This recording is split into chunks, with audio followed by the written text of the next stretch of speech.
Hello my friends and welcome to another video. Today we're going to be going over adding an enemy into our game so that we actually have something to go against, because just roaming around in this world by ourselves is both sad and lonely. So the first thing I'm going to start off with is I have already imported what I'm going to be using for the enemy today, and that is the Mesh Tint Free Chick Megatoon series. You'll see what that looks like in a few minutes, but I put a link to it in the description if you want to add the same one. You could literally do this with a sphere or a square or any other thing that you want, so don't really worry about using the exact same thing that I have. It doesn't matter, you don't need it. All right, let's get into it. So this guy right here is going to be our enemy. He is a pretty mean looking chicken. I'm pretty sure he wants to battle. So let's first off make him a little bit more formidable. So I'm just going to resize him a little bit. There he goes. That looks terrifying. All right, let's jump in, see how he looks. And maybe that wasn't quite big enough. But you know what? I think I'm just going to stick with it. Kind of looks a little bit more funny that way. So at the moment, he is just a chicken that's standing there. We can see that this guy has a little animation with him, and we'll get into that a little bit more in a minute. But he's not doing anything. So let's make it so that he can at least understand that we're near him, and then we'll react to it. How we're going to do that is we are going to create what's called a hitbox around him. So I'll go into here, and I'll hit Add Component, and I'll type in Box Collider. From there, I'll get a box that should go all the way around him. And what this box will do is a collider surface that will allow us to see whether or not our player is close to and or touching enemy chicken. But in order for us to be able to do anything with that information, what we need to do is create an enemy script. So let's go into Assets, into our Scripts folder, and we're going to right-click, create a new C# script. And we'll call this script enemy script. Okay, so in here we're going to create some functions for an enemy, but let's map out a little bit what we actually want to have our enemy do. There are a bunch of ways you can do this. I'm just going to do it in Notepad at the moment because it's kind of convenient. Is first we want to be able to detect when player is touching. Later we'll add in to detect when player is nearby. We want our enemy to be able to attack. We want our enemy to be able to take damage, which means that the enemy has to have health. And because we want some of our enemies to be able to be a little bit different, not necessarily all the enemies will have the same health, and maybe we want our enemies' health or power to be able to change as your player levels up, we want to add in a place where we can hold in some modifiable parameters as well. And that would be things such as the have health and have power, maybe an attack power that this guy can give to us. And finally, eventually we want to have it so that the enemy can wander around, and we call that pathfinding. So we want to make it so that our enemy can move in between two or more different locations within the map, potentially looking for our player to do some harm to them. Let's start off with the very basics of is detecting when the player is touching them. So for that, let's go back into the script. First, we need to get the object that is our enemy. So what we're going to do is look for public game object enemy. And that'll be set within the Unity editor. And this will link our script to the physical enemy or the chicken that is inside our game. So back in here, now we have to look for a collision event. So within here, I don't necessarily want our collider to be something that stops our player from going through the enemy. I might want our enemy to be able to be pass-throughable for various reasons, for attacks and whatnot. So I'm going to make this guy a trigger. What a trigger is it says that any collisions won't necessarily physically impact either the player or the enemy, but it will trigger some form of event. That event will be held inside the onTrigger enter. So when another object enters the collider and triggers this event, the other object we can get some information about, we're simply going to, at this point, console log out a message so that we know that our collider is actually working. So debug.log Senpai Chicken notices you. Nice. Back into the Unity editor. We have our script. We have to add our enemy script to our enemy, which here is Toonchick. I don't want it to be named Toonchick because that's a weird thing to name your enemy. So I'm going to go up here and I'm going to call this enemy 1. I'm going to drag my enemy script into the player. Now this comes up with an interesting error. It says it can't add the script component enemy script because the script class cannot be found.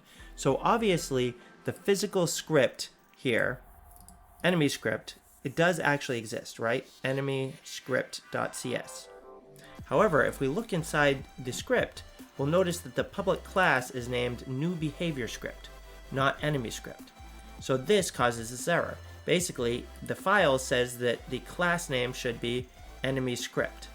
However, inside the script itself, the class name is actually new behavior script. This error happens a lot. It's pretty consistent. And why it happens is you created a class, a new C# script, and then changed its name after it was created. If you do that, the old name, in this case, new behavior script, will stick in here. So you have to update that. We'll call it enemy script. So by doing that, now I should be able to go back in here, click on enemy 1, and drag my enemy script in, and now it works. See? So let's click here, select enemy 1 as our component. Let's go in, check this out, and look at that. Senpai Chicken notices me, but notice it's coming up twice, right? The reason why is because there are two objects that are currently hitting my chicken.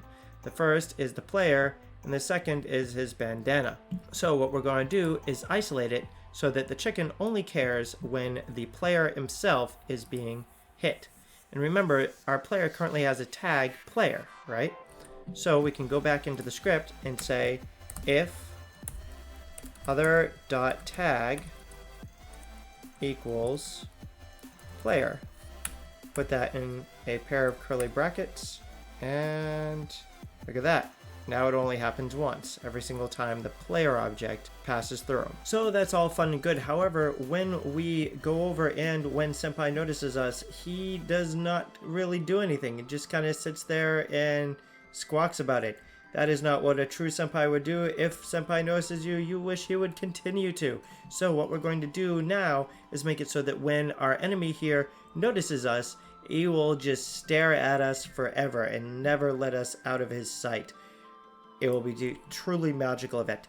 So what we're going to do is go into our script, and we want the enemy to look at our player. And how you do that is by saying the enemy's transform dot look at. Now from here we have to have some form of target.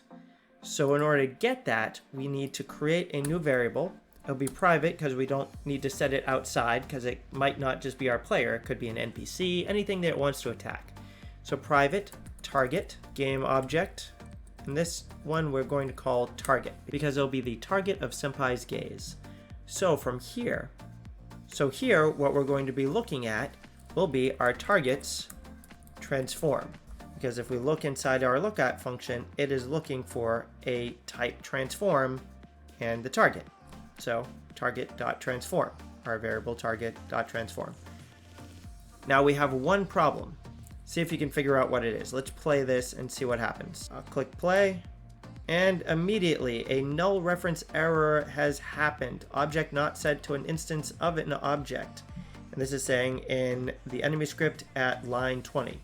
So if we go into the enemy script at line 20, we will see the target.transform. We have not set who the target is yet. So a null exception error simply means that this thing is null. It doesn't point to anyone. It has no idea who we're talking about when we're telling it to look at the target. Which gives us kind of a cool trick we can do. We need to set the target to whoever Senpai wants to notice, in this case our player, right? So let's go in.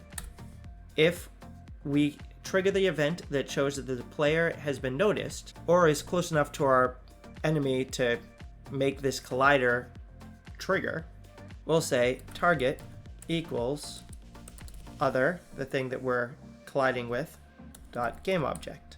But this still doesn't really take care of the problem. When the game starts, we haven't been noticed yet. This collision hasn't happened. So we only want this to ring true. We only want to look at the target when we actually have a target to look at. So remember, this is a null exception error, right?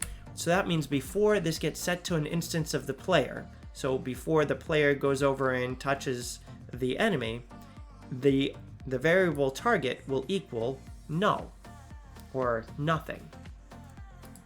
So we can say if target is not equal to null, then look at it. So this exclamation point and equal is a fancy way of just saying not. So if we had two equals, we'd say if target equals null. But we want it to only show when the target does not equal null. We want it to show it when the target equals the reference to the player. So we'll say if target does not equal null, meaning that the target is currently referencing something, then make our enemy look at the target, which in this case will be our player. So let's save that. Right now, the enemy is not looking at us. We get close enough, he notices us, and now look at it. Doesn't matter where I go, Senpai just continues to notice. Look at that. Nice. And that will get us started in our enemy creation. If you enjoyed this, please subscribe. If you think it could help someone else, give it a like and a share. And if you have any questions or you'd like to see this go in a direction where it's more applicable to your game, please let me know in the comments. I always appreciate all of the help. You can always find more help also in the Discord server, linked down in the description in the show notes. Also check out our cool merch. We have t-shirts, we have stickers, we have sweatshirts. I'd like to say that we have masks, but I can't find a place to be able to do that for us yet. Anyways, do feel free to support the channel if you're getting a lot of value out of this, and grab yourself some merch, or just say in the comments hi and say that these videos are helping or not helping you. All of that is greatly appreciated. In the next week's video, we'll start going over and getting it so that we can be attacked by our enemy, and that'll be a little bit more fun because now we can actually do something with this health bar that we have down here. All right, that's it, and can't wait to see you guys in the next video. Have a great night.